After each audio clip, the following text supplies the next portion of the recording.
And it doesn't have to be that way.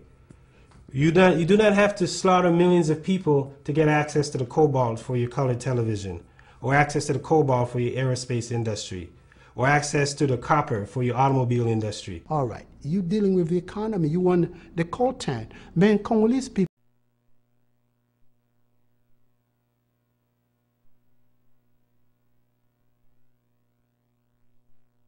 And it doesn't have to be that way.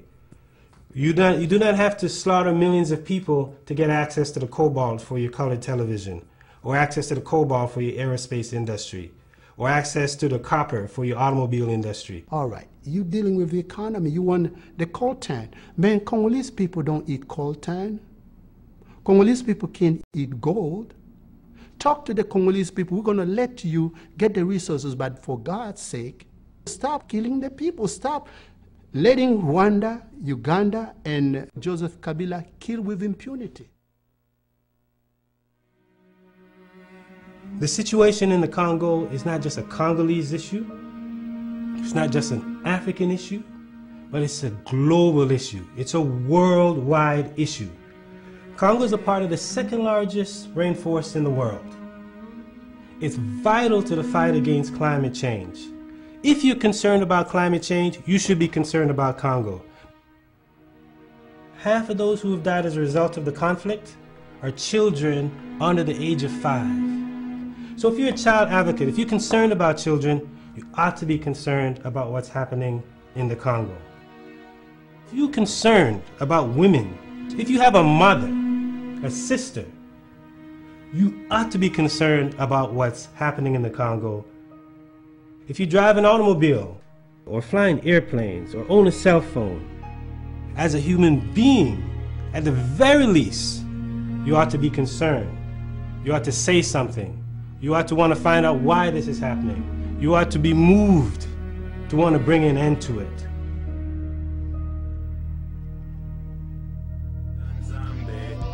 Nzambe, apambala biso, benga nzambe, doko bika, benga nzambe, apambala biso,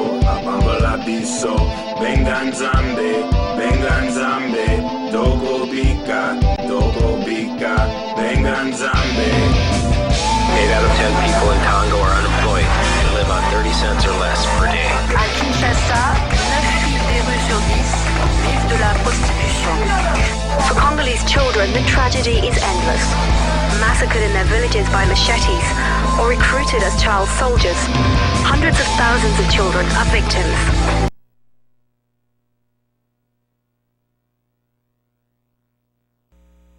Welcome to the Gilchrist Experience. On the Gilchrist Experience, this is one of the few places you'll see anybody talking about the Congo and the problems in the Congo. As you well see, I don't know too many people are talking about this. So as a result, we're pretty involved in what's happening there, and President Obama has reacted to some of our shows, or someone's the crisis in the Congo is coming to his attention. And one of the items that the 206 law that was passed, a law that was passed in 206 by President Bush, dealing with the genocide in the Congo, talking about how any nation involved would be completely divorced, or they wouldn't be allowed funding if they went against, or if there were.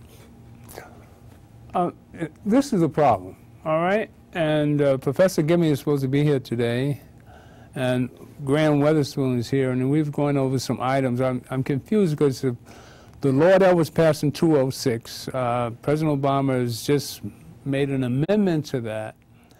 And Ngemi has given us all the information about it, and 15 pages, 18 pages of information, which we just got last night. This is a new occurrence, And perhaps Graham can add to it. Maybe he understands it a little bit better. He's better at explaining it than I am. I'm confused, yeah. Totally. Give us a little, what was that, what did you get out of the information we got last night? Well, from the legislation that Senator Obama put forth in 2006, right. The president now has issued an executive order relative to that legislation, right. And it's an amendment updating that legislation to include acts of inhumanity, sex crimes, right. The murder of the people, the abuse of the children, the raping of the women and the children, right. Any entity and any official of government who is involved in that. And it is also to address the fact that term limits will not be violated in the Congo in 2016. This is a critical matter to be dealt with. And a number of people recently have been critical of the president in the fact that he was quick to run into Libya, right. And the situation there in Libya destabilizing that government. We were quick to run into Iraq, Afghanistan, which was not initiated by him. Mm-hmm. But now with the situation in Iraq, he's sending special forces back into Iraq. He almost has to, don't he? That's how we got involved in Vietnam. Unfortunately, we didn't create the mess in Vietnam. That was the French. But the mess in Iraq, we created it. Cheney, Bush, all of them created that mess. Mm. So now he has to send quote-unquote military advisors into Iraq. Mm-hmm. That's not going to work, unfortunately. But people have been critical of the president in that he's so quick to run to these regions when in 2006 he was a senator and wrote this legislation, but he hasn't done anything with regard to the Congo. Well, he made an executive order improving the law. Yeah. Now, we've been on this show for several years complaining about this, and it seems that we've reached somebody in the government. Yeah, evidently we don't know how, but the drums have been beating. Right, and we've been beating them here. The message has gotten through. Okay. And we're thankful for that. But right. now, as with the president's initiative, and also this is pulling the United Nations further into the issue, because economically, Congo has been getting economic aid, and Rwanda has been receiving economic aid, but it all might as well be going to Rwanda. Because Kabila is running the Congo. Kabila is running the Congo. Okay. And Secretary of State Kerry has been chummy with Kabila. Yeah, we did the show. I brought in photographs of him, in the Billionaire issue with Forbes magazine. And now it's interesting, Forbes magazine put out an article attacking the U.S. assistance of Kabila in the Congo. When was this? And that article was pulled off their website a few days ago. So I did see the article. Yeah, the article. I did see the article. I didn't see it in the magazine, but I saw it online.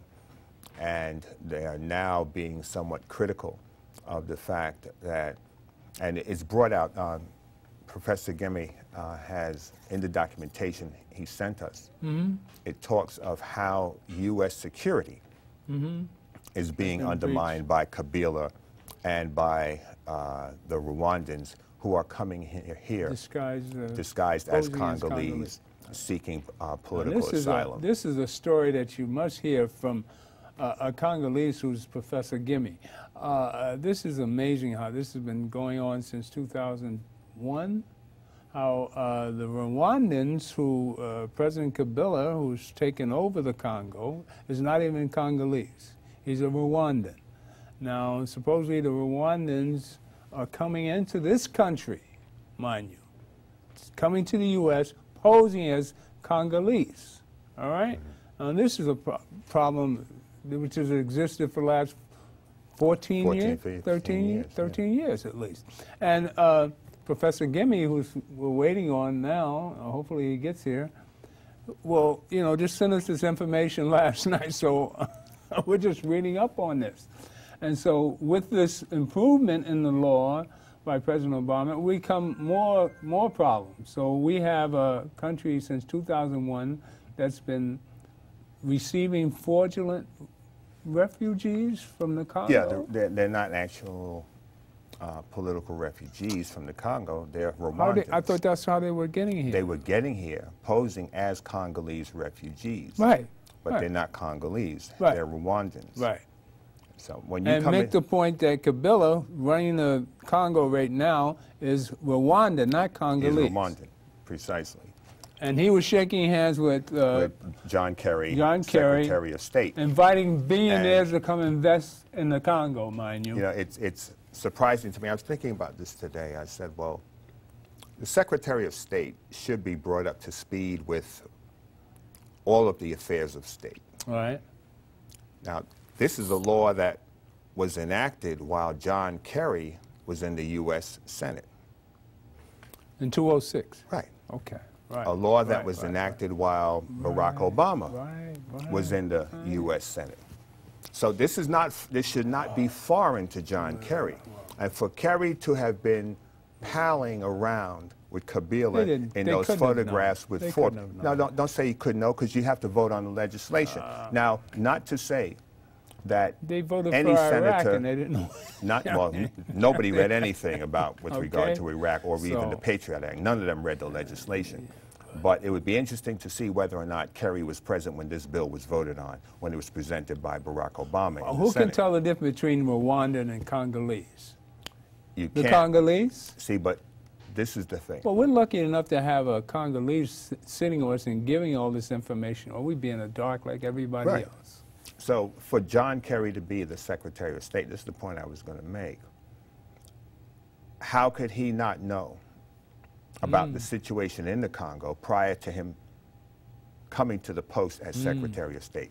And even as Secretary of State, you have to be informed. You have a staff. You are being informed by the White House as to the conditions and situations globally with regard to what you're going to have to deal with. So, Barack Obama can't say that he didn't know what was going on in the Congo and that John Kerry was not briefed on the realities of what's going on in the Congo when Barack Obama knew what was going on in the Congo 8 years ago. So for Kerry to be chumming around, not that you can't sit and dialogue with somebody that you have a difference of opinion with, but to laud them for the greatness that they're doing in that country when everything they're doing is bogus, it doesn't look good. Well, maybe that's what happened. They found out that they've been bamboozled. Well, it's been exposed now. It's been exposed to the general public with these documents that have been presented by the Congolese people here in the United States. This was not presented or revealed by the U.S. government. It's really putting egg on the face of the administration to say that, or you're bringing all these people here, and none of them are legitimate. Coming into the country as a political refugee. How would they really know? It's their job to know. They talk all this crap. No, Winston, don't, hold on, wait, let me finish my point. Let's not talk stuff about national security and homeland security and all this stuff, and we're not checking to see who's coming into this country. They're making a big issue about Mexicans and people from Central America. They pose no threat to this country. They come here, they work hard. The Spanish-speaking people, you see them all around town, they work hard. They're not running around doing crazy stuff. When you have people coming into this country as political refugees, they receive financial assistance from the U.S. government coming into this country. All right? They may come here without a penny in their pocket, but they are given financial aid when they get here. You will get Social Security, although you've never worked a day in this country. You will get food stamps. You will get Medicaid. You will get a number of, you will get a bucket of assistance, and you will get financial aid coming in per capita, per person. Right? People have gotten as much as $35,000 per family member. So a family of 5 coming in here is coming in with about $170,000 in their pocket, compliments of the U.S. government. We did this with people coming from Russia, Italy, and other countries over the years. Haitians couldn't come into this country. They could not receive political asylum trying to flee from Duvalier, Poppy Doc, and Baby Doc. They let them drown in the water. They let the sharks eat them. They sent them back only because they weren't of the right complexion. They accused them of coming in here to make $1. Well, what is capitalism other than making money? Let's run this second part of the roll-in, and then we'll have the second part of that first roll-in has got about a 5-minute piece. This piece talks about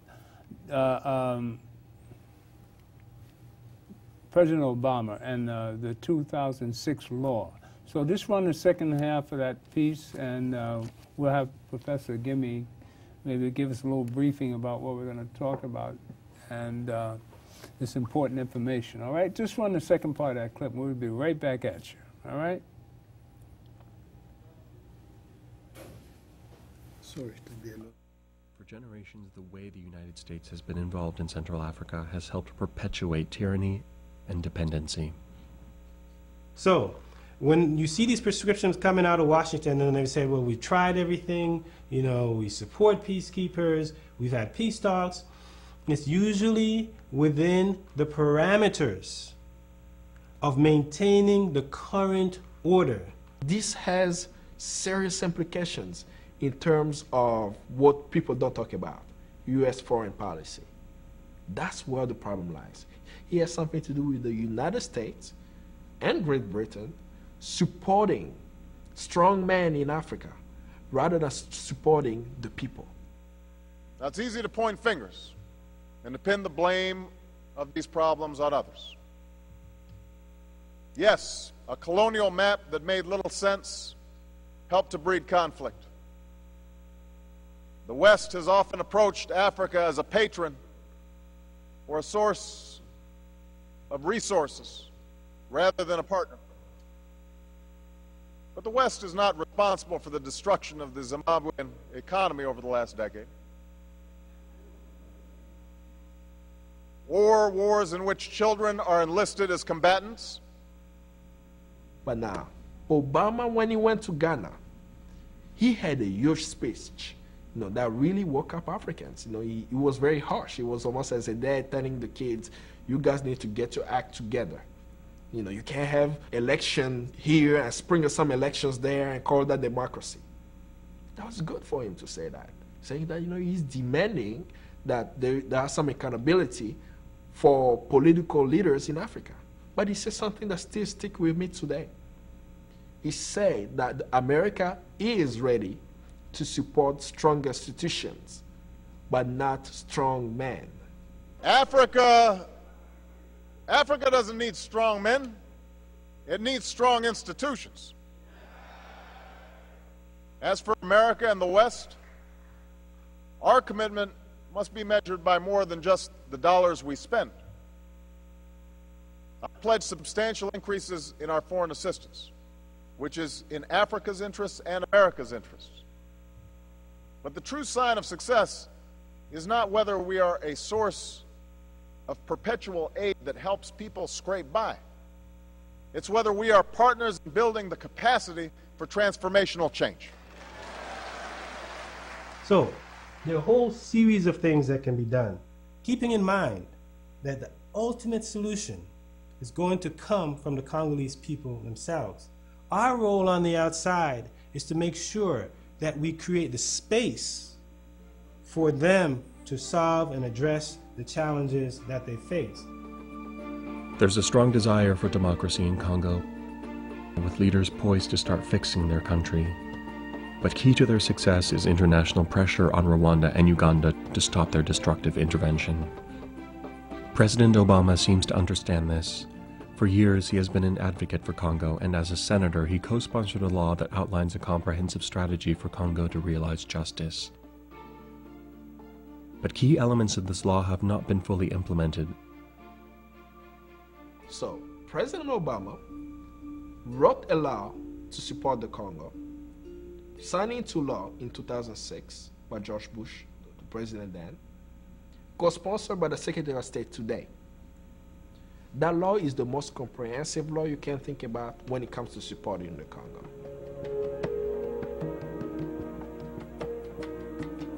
Now we have a law that says that the Secretary of State has the power to withhold aid to any nation deemed to be destabilizing the Congo if she has sufficient evidence that this country is doing so. We have so many evidence on Rwanda and Uganda, and we even have a leaked UN report that all the Secretary of State have to do is read it and say, okay, we are now going to support you. But since 2000, the United States have given Rwanda $1 billion. The leaked UN report is calling this government a genocidal government. Why is the United States supporting a genocidal government? Now, that's interesting, because we had been sitting here all this time wondering why they never enforced this law that was put out under the Bush administration in 2006. 201. Now we come to 206. 1996. Wait, that law? No, this law, the one that Obama put through in 2006. That was 206. 206, yeah. All right, that's what they just said there. Yeah. They just said that there. And Obama was a senator then. And Obama was a senator. He sponsored this bill. Yeah. Right. They said that in this piece, where you had just gotten here. Right. And now, to come to find out, we have been sitting here doing these shows wondering why they never imposed or implemented this law. Yeah. Now you tell me that they've been stymied because of the fact that Kabila, who's a Rwandan and president of the Congo, and Kagame, who is president of Rwanda, are in cahoots, and they've been sending Rwandans here disguised as Congolese, and blocking a lot of these efforts that this law would put into force. By claiming to be Congolese, they're saying that Kabila is doing well, and he's all right, and come and invest in the Congo. So you see, after we did that show on the billionaires, and showing how Kabila was shaking hands with Secretary Kerry, and we're sitting here curling, and our blood boiling to the fact that he's getting over like and inviting billionaires in Forbes magazine, if anybody watched that show. Now, we presented it to a couple of people, hopefully. Then, as everyone sees, on July 8th, you sent me a notice that President Obama wrote to the Congress, an executive order improving on this act. So obviously we said something that somebody heard. Right. And now let's go take it from there. Now, with Obama writing this executive order. Well, with Obama writing this, actually reminding the Congress of all these executive orders that have been written going back to 2006. Okay. And saying that he has to make sure that this Congolese nightmare has to stop, and that he's requesting all of the, his secretaries of the Treasury, of State, and all of them to make sure that anyone that has been causing all these problems in the Congo must be held accountable. Right. But why that came out, we, the Congolese groups in America, in the United States, we uncovered that actually a state-sponsored conspiracy against the United States that has been going on since 2001, whereby Rwandans have been coming to the United States as Congolese refugees, not Rwandan refugees, Congolese refugees.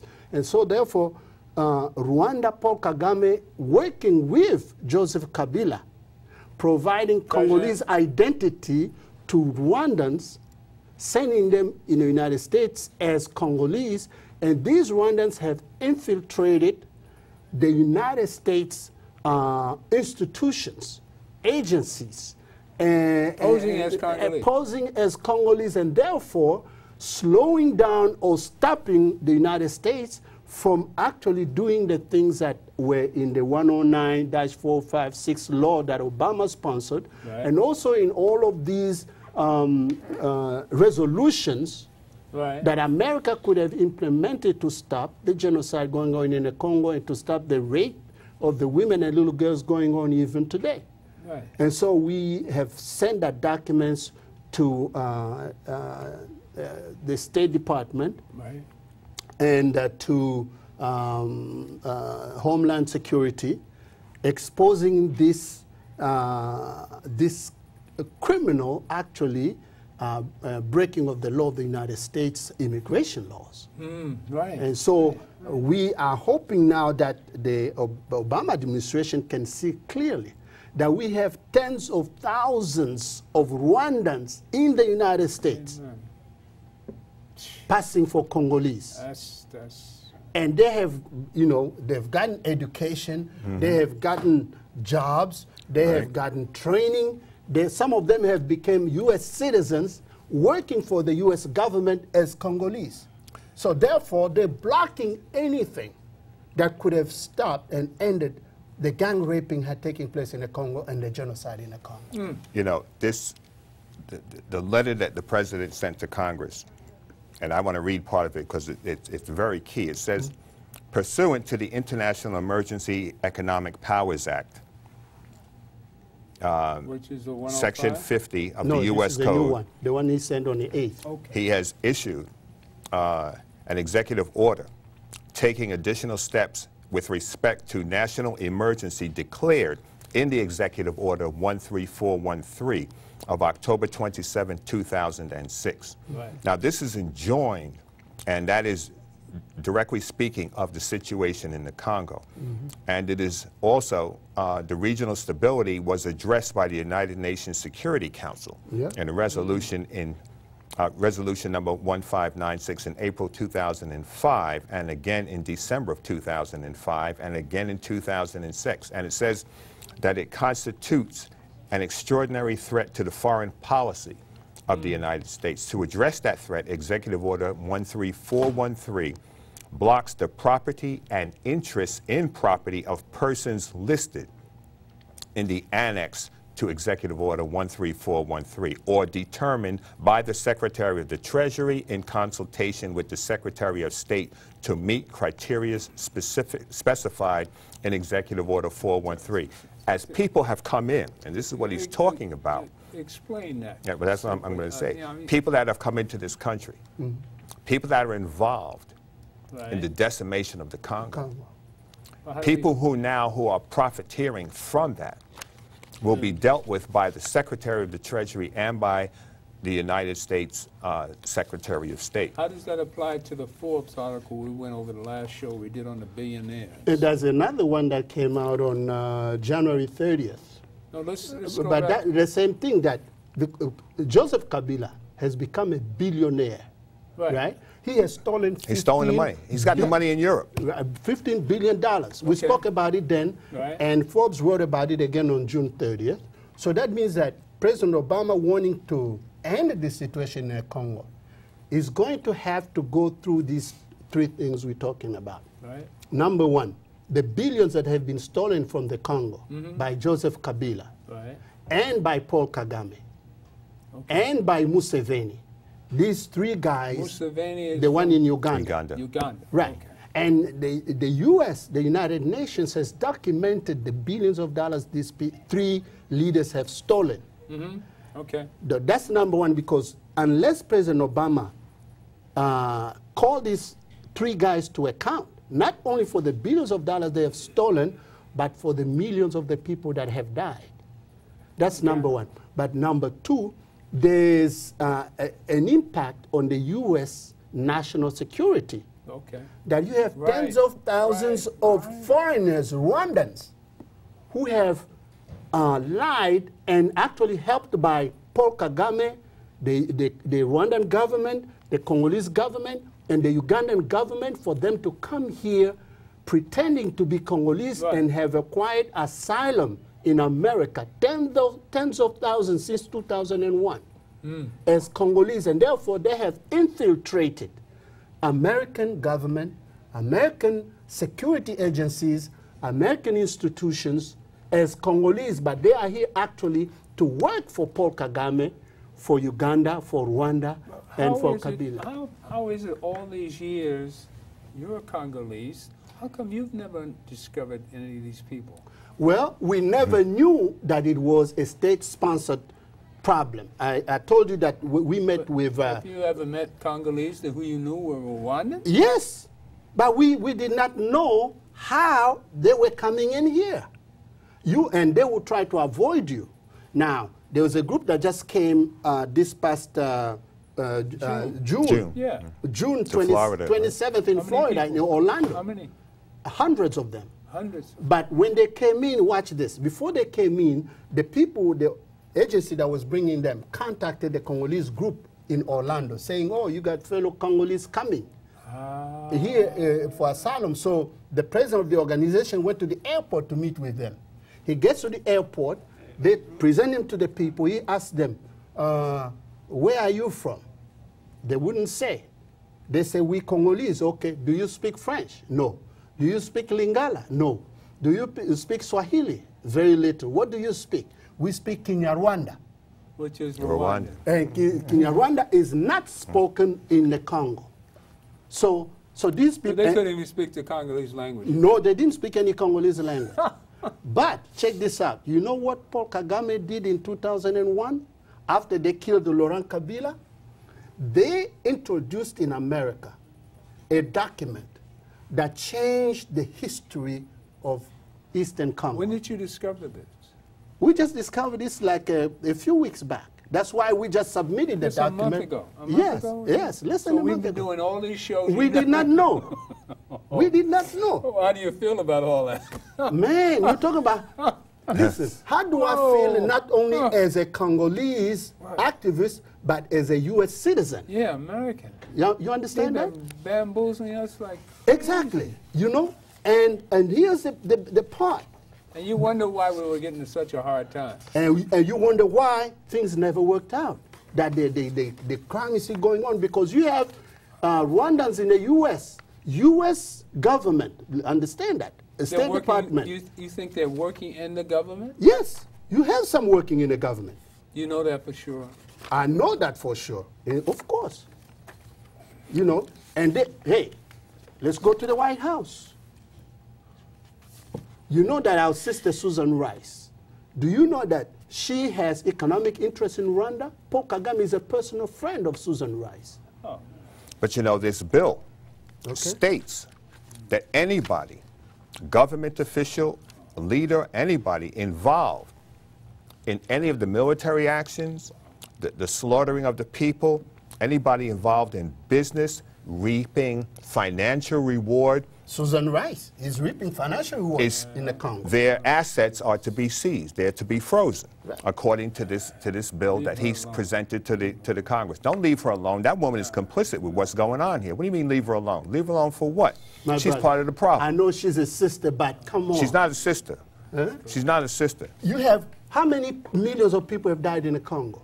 She could care less about the Congolese people, and that's out of her mouth. You know? That's out of her mouth. And she supports Rwanda, whether Rwanda is killing the people in the Congo or not. You know the French ambassador, they wrote it in the New York Times. The French ambassador wanted to call Paul Kagame's name at the UN because of the information that came out that Paul Kagame was actually sending soldiers, Rwandan soldiers, to kill in the Congo. You know what Susan Rice said? Oh, if it's not Eastern Congo. If it's not M23 it'd be somebody them, somebody else will be killing them. Nobody can tell who's who. But the thing she's making money on the deal. That's the thing.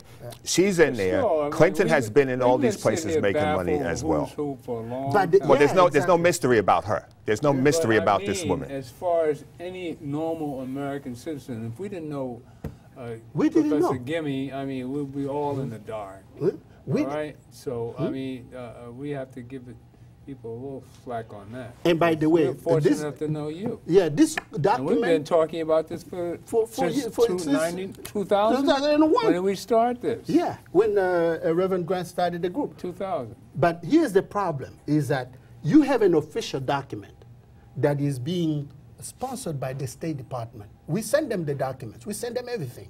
In this document, written in 2001 when Obama was not president. Right.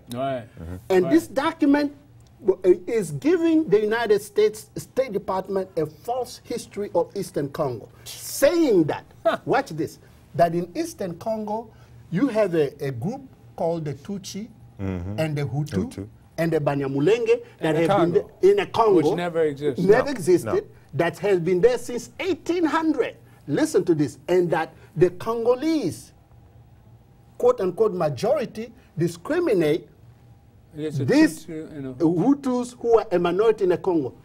Brothers and sisters, there is no minority in the Congo. The Congo has over 400 groups, ethnic groups, lingual groups. They don't have the notion of minority majority. The only place you find that is in Rwanda. And Burundi, because they only have two main groups, the Hutus, who are the majority, and the Tutsis, who are the minority. Now, but they have written this history, put it in the State Department, that is used. Other than from this platform we have here, how else will we know all this? You wouldn't know. We didn't know. That's what I'm saying. We didn't know. Nobody knew. That's what I'm saying. And because, by the way, because of the fact that the United States foreign policy, right, is being carried out based on the information they have. So this false information is being used by the U.S. believing that actually there is a Rwandan, a Hutu, a Tutsi minority in the Congo when it doesn't exist. You also have to consider the fact that during Bill Clinton's tenure, he brought the Rwandans here and trained them and sent them back to invade the Congo. So there's no way in the world that the U.S. is going to be involved in the invasion of the Congo and then turn around and declare that it has been invaded in the Congo and what we're doing is incorrect. That's right. Because the United States government was complicit. Explain that to me again. Kagame came here. Okay.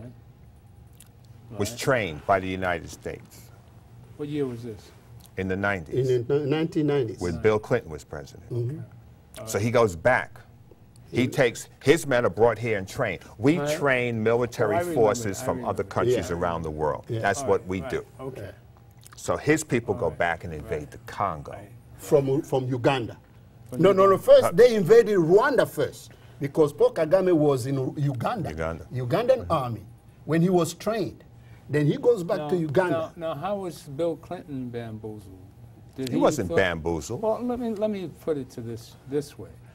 Now, did he know the difference between the Tutsi and the Hutsi? Bill Clinton knew the difference. But Bill Clinton again. During the genocide. Right. Before the genocide. Before the genocide. Do you know who was working for Bill Clinton? Susan Rice. Who was in charge of setting up the African policy. So it was Susan Rice who convinced Bill Clinton that Paul Kagame, Museveni, and the other guy in Ethiopia were the people who should lead Africa now. So then, when Paul Kagame is planning to invade Rwanda, take power in Rwanda, from Uganda with the help of Ugandan army in 1994. They started in 1990, by the way, because there was a government in Rwanda being led by a Hutu guy. But the U.S., to Bill Clinton, wanted to influence not only Rwanda, to change it from a French to American influence, but also to go inside the Congo, to control the resources and change the politics of the Congo, all right? Now, so when they invade the Congo, Rwanda first, from 1990 to 1994, when Paul Kagame shoots down the plane carrying the Rwandan and Burundian president. What year was that? 1994. 1994, April 6, 1994. Okay. So he shoots down the plane because he wants to cause chaos. Right. So that when the Hutu majority starts killing the Tutsis to avenge their president being killed. Right, okay. Yeah, so then he started that war. Yes. So then he and the Rwandan army can invade. Okay. But when the Hutu majority did not react quickly, Paul Kagame tells his people to start killing in Rwanda. So Kagame has been president of Rwanda all these years? Since 1994. He was... 94 to now? To now. In 1994, he made himself be like the vice president, or first a minister of defense, a vice president. Then he removed the president who was there, Bizimungu, who was there like just Figurehead. A figurehead, because he was controlling everything. Now, Laurent Kabila, who was killed at the 2001, behest of Paul Kagame. Paul Kagame. Right. Puts in they used him. Joseph Kabila. No. They used Laurent Kabila as a figurehead for them to invade the Congo. Okay. Because they didn't want to go, after they invaded Rwanda from Uganda, they take power in 1994. Then they started getting ready to invade the Congo. But Paul Kagame said, before we invade the Congo, we have to get rid of all those Rwandans, Hutus, refugees who went to the Congo. So in 1996, when they invaded the Congo, they slaughtered all these Hutus. When was the dictator Mobutu kicked out? 1997. 97? Yes, because they invaded in 1996. Before he was put out. Yeah, Rwanda invaded in 1996. But Mobutu was still in Kinshasa. Remember, the Congo is huge. So they get to Kinshasa. Okay. They invaded in December 1996, I think. They invaded the Congo. In May. Mobutu was still in charge. Right. In May, they entered Kinshasa, the capital city. Mobutu flew. So why didn't, here's a question. When did Mobutu dismiss the army of the Congolese army? Oh, he had done that for about 10 years before that. Before that? Yeah, before So Congo had no army? Congo had no army. Congo had no army, organized So how army. were they keeping the peace? No, he had, Mobutu was in charge. Yeah. So he had disarmed the army so that they don't remove him. So he gets rid of his own army, and outside armies come in and get rid of him. That's right. Okay. By the way, with the U.S. technical military support. Because Mobutu was a dictator. No, it wasn't about dictator. There were many dictators that were there. Bill Clinton had decided that Mobutu had to go. Why? Because Mobutu, they wanted now, Bill Clinton and Paul Kagame and Museveni had planned now for America to be able to control the resources of the Congo. Because the French were controlling it to Mobutu? That's right. The French were the friends of Mobutu. The French were the friend of Habyarimana, the president of Rwanda. So now America was going to change that. Okay. Right? That's during Clinton's. They're doing Clinton's, right? Well, we're talking about $24 trillion worth of goodies. Yes. But what America should be concerned about today is what we have uncovered. Okay. That is a state-sponsored infiltration of American government and institutions by Rwandans, people who plotted with their own president, Paul Kagame, with Joseph Kabila, who is also, who used to be in the army of Paul Kagame before they set him up as president, with Museveni, the president of Uganda. They have plotted to infiltrate in America, sending in America Rwandans pretending to be Congolese. And these Rwandans are now in all these places, including the UN, by the way, as Congolese. So, and what they're doing everything so that Obama's policy to try to end what's happening in the Congo does not happen. But then you wonder what else they're doing for Rwanda in the United States. You remember Paul Kagame has been called by his own people the African Hitler. Right. Because he slaughtered Hutus and Tutsis in Rwanda. He slaughtered Hutus who were running the Congo. Now he has slaughtered Congolese. But how is Paul Kagame still staying in power? Because Kagame has infiltrated all these places. The support. That's right. He got the support. Here in America. And the Congolese army is more or less Rwandans? The Congolese army in eastern Congo has been, Paul Kagame has also put in Rwandan army soldiers as Congolese in the Congo, again, working with Joseph Kabila. So we don't know who's who. Exactly. And that's why you see the Congo has been... So the civilians see this Congolese army as foreign invaders. And they have Congolese army's uniforms. Well, what happened to the free elections? There's no free elections. Well, we had one 2 years ago, right? 2011? Theoretically Wait, no, but even America condemned it. That's why. Election? Yeah. Because it was not, it was a, you know. Kabila got back in the hooker. Yeah, there was. Well, we do that in America too. You know, well, look at the Bush. No, you don't. No, you don't do it like that. No. Yeah, I voted for. You voted for President Bush? I voted for Bill Clinton. I voted for Obama. I voted for who was going. Under the circumstances, Obama is still a blessing from God, as far as I'm concerned. I mean, well, listen. So listen. That's a lie. Don't ever say a man can do no wrong. Well, that's a lie. Every man, everybody. Well, the eyes of God, we all make mistakes. Right. But for the Congo, Obama has been trying to do the right thing. Amen. So that's why this document you just read is sent to Congress. He wants this to stop. Yeah. I was in the Security Council when John Kerry was the president of the Security Council after he was appointed Secretary of State. I was there. John Kerry stated that the Congo tragedy had to stop. The rape of little girls has to stop.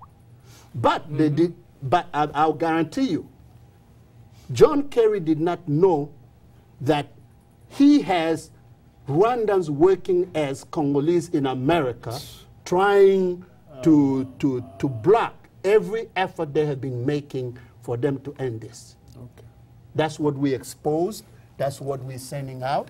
That's what we are hoping that John Kerry can, and by the way, it's going to be hard to dislodge them unless the United States and John Kerry seek the help of the real Congolese people, precisely. Who are here. If you speak the language, they don't speak the language. That's right. He needs people that can come in and sit down and interview these people to determine whether or not they're credible or bogus. That's right. Tens of thousands, by the way. Right, especially the ones working within the State Department, the UN, and such. The UN and all of that. And anybody that has received citizenship should be deported. You can have your citizenship revoked. You can be put on a plane and sent back to wherever you came from. Yeah. They can do it. But there are many, and remember, this has been going on since 2001. Officially, but it could have started during when Clinton was president. Remember that. Because during that time, Paul Kagame was held as a hero. The legislation says that all your assets can be seized. So America needs to seize all assets. And you see, that's a broad brush because you're not just talking about individuals, entities, corporations. That's right. Any corporation that has been in the Congo making money off the proceeds, and it says off the natural resources, the minerals, contributing in any way to what's been going on, their assets should be seized. But unless President Obama looks at what we're talking about here, so that he can move in a strong way to not only stop this flow of so-called Congolese in here, but also he's going to have to call Paul Kagame, Museveni, and Joseph Kabila to account. And I'll tell you this, unless those three people are dealt with by President Obama, nothing is going to change in the Congo. Not at all. Because Paul Kagame is benefiting from the resources in the Congo.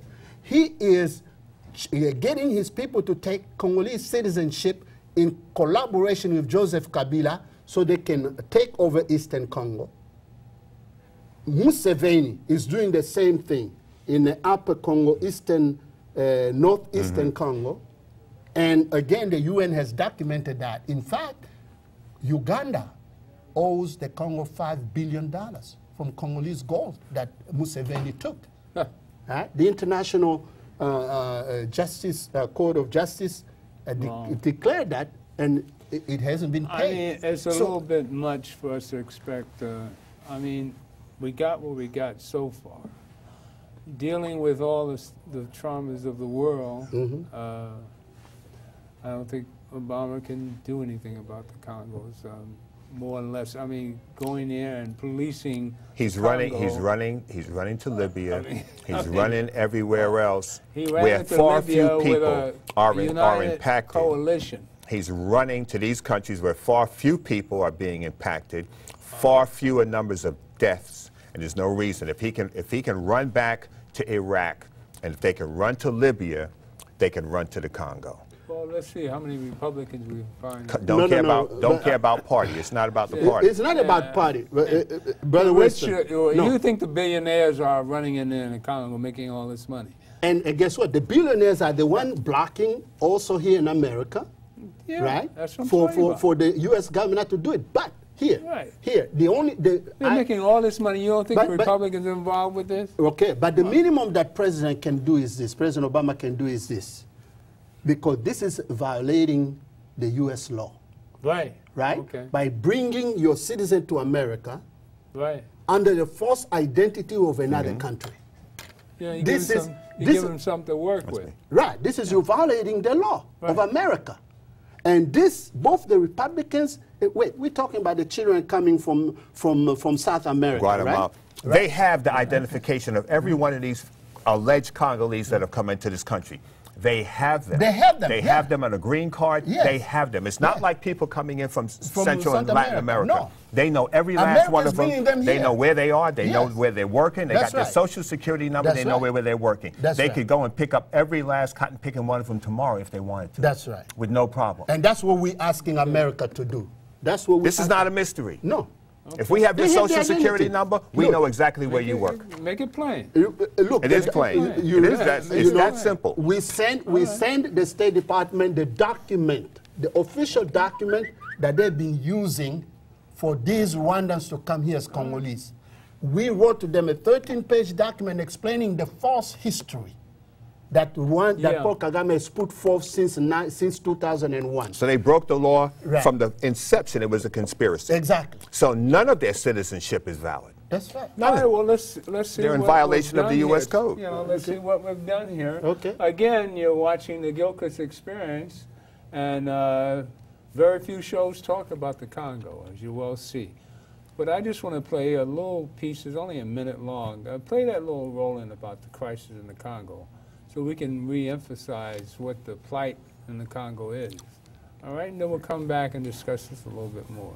Can you play that? Why are people living hand to mouth in one of the most mineral-rich countries in the world? The Congo produces more than $1 billion of gold alone each year. And the cobalt and the tin and the copper and the tungsten, all of that we're benefiting from, but yet we're silent. And the situation is getting worse and worse, you know, because the money is there, the resources are out there in Congo, and everybody wants a piece of Congo. Everybody wants a piece of Congo. When people invade your country, they rape your women, they rape the kids, they morally control your mind. So I kept asking our intelligence people, is there any truth to this? I mean, what's happening out there?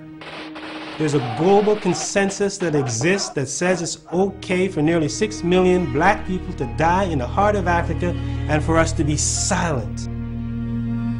There's something wrong. There's something wrong with us in terms of the way we think about Africa. These in the back. And, but as you can see, if you heard any of that, we didn't have any sound out here. But there are so many problems in the Congo. We must mention how much money is involved with this, the wealth of this nation. It's the size of the Mississippi, the size of the United States, east of the Mississippi. All of Western Europe the size of all of Western Europe combined. Right. Every natural resource is known to man. In particular, the one we want to talk about is coltan, which goes in all computers to keep lower the heat in the computers. Laptop, anything, everything. This is how important this product is. And it's only place you can find this product is in Australia and in the Congo. And in the Congo, suppose you can go pick it out of the mud. Yes, 80%. So this is why they're uprooting all these Congolese and shipping them out someplace else, chasing them out, so they can go in and mine these resources with little of no input. And that bill, that legislation speaks directly to that. And this legislation speaks directly to taking the minerals, the resources from the country, just running people, chasing people off the land. It speaks directly to it. And if you go on whitehouse.gov press. You'll be able to go in and find that that resolution regarding the Congo. Okay. Yeah. All right.